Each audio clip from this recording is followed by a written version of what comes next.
And to show like when you are so fixated to your belief system and you're not open to change, and when you're not following for them was God's rules, but if you're not following the laws of creation, then you get consumed by this material world and you think what you're doing is right because you're limiting that truth from being exposed, right? So they thought they were doing something right because they thought they were protecting God's laws when really they were doing the complete opposite by hurting someone and destroying them because because of the fact that he didn't abide. So everything, every story that's written in history, the Bible, whatever, just don't look at it as face value. Look at the hidden meaning between everything. Even knowledge, a show, everything that you come across, whether it's a cartoon, whether it's a movie, whether it's a piece of writing that you come across, look at between the lines. There's always a hidden message in things that are speaking to a deeper truth that is inside of us that we just need to tap into.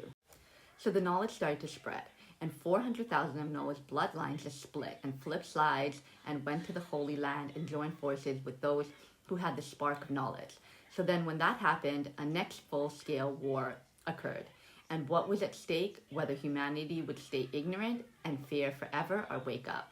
So the rulers went to Shakla, which is the name of the god, their god, and started questioning him. Shakla, which means fool, because the god of this world is not all-knowing, all-seeing, and it's ignorant, trapped in its own illusion. In the words, his name is idiot. So now his minions tell him the humans aren't following your orders. So he gets mad and floods didn't work, so he lights the world on fire. Sulfur and asphalite will be cast upon those men like Sodom and Gomorrah. And it says God destroyed those cities because they were evil. So the same thing when God tried to destroy the people with fire, the angels of divine light saved them in a cloud. These weren't just angels, they were beings known as eons that were infinitely more powerful than Sakla. Now a new challenger is about to enter the chat, and he's known as the Illuminator. He will pass by of great knowledge and leave fruit-bearing trees.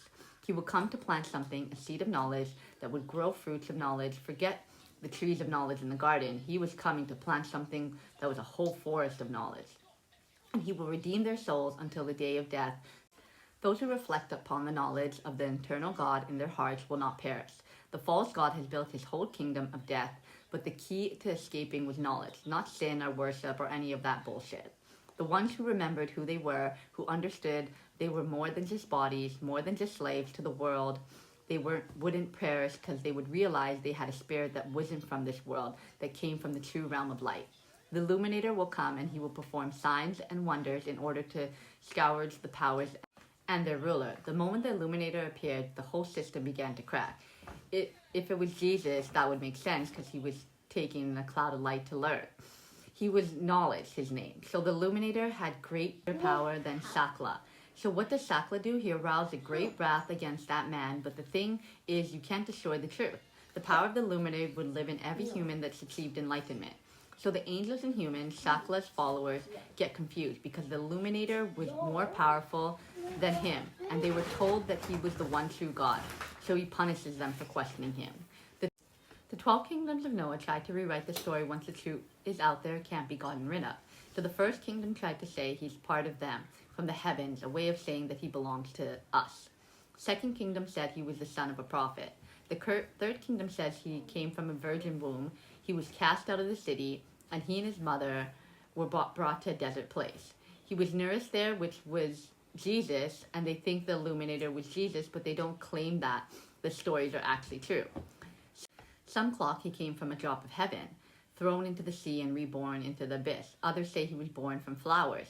That was the result of divine desire. So each of them, what happened is they were trying to confuse the story, the truth. They make it impossible to see where he really came from, or what he actually is, or what his message is. But the 13th kingdom had something to say. The text doesn't say this, but it's probably from Noah's descendants who flipped sides and started to become enlightened. They say this of the Illuminator, that every birth of their ruler is a word. He received glory and power. The birth itself was a word, a living idea that shatters illusions and reveals truth. This is the most abstract of them all, less of a physical origin and more of a metaphysical description. The point that this text is trying to make is that we've been drowning in fake bullshit stories. They've given us dozens of versions of the truth, all to confuse us because they don't understand themselves. All to make sure we never find the real message. This isn't just outright violence here, it's spreading misinformation, confusing the narrative just like all the crazy versions of religion we have today.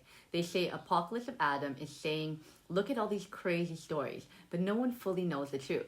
But there was one final group, a group of people that didn't belong to any kingdom. These were the fully enlightened souls, and they had no king over them. Why? Because they realized they were divine. Therefore, they ruled themselves. They knew the truth that the generation without a king over it says that God chosen him from all the eons out of a foreign air, from a great eon, that the great illuminator came forth, and he made generations of those men whom he had chosen for himself shine, so that they could shine upon the whole world, whole eon. Generation without a king means they are not subject to the dark rulers, early or cosmic. They are free people under the source of all reality, and they're claiming the illuminator as their guide, chosen by the ultimate source of light. Means that he wasn't from this material reality, but being sent here to wake up those who could still see their light. So as soon as the illuminator came, Shakla started confusing the people, sending a cloud of darkness over them, which is ignorance, confusion, fear, illusion. Shakla tries to blind them before they fully wake up, but it's too late, he can't stop it. So the ones they worship, the false god, finally wake up and realize the truth. The ones that they had mocked, the ones they had persecuted, the ones who they called heretics, rebels, sinners, traitors, conspiracy theorists, they were the ones who had the truth the whole time. And now they envied them. They said they shall live forever because they have not been corrupted by their desire. The ones who had awakened, they had escaped death, not physical death, but they regained their power of their internal soul. And the others realized they had been nothing more than puppets. They were serving this false god in ignorance, helping him keep the world enslaved, going against the true God, and they realized that they were doomed. Now they would have known that their soul will perish. Have you noticed we are now at that moment the text is describing? The world has been split. There are those who are awakening, who see the illusions for what it is, and then those who cling to the lie. Why did the Gnostics tell this story at all? What's the deeper meaning? It takes the creation story and says, no, you got it wrong. The God of this world was a villain. That's a huge reversal.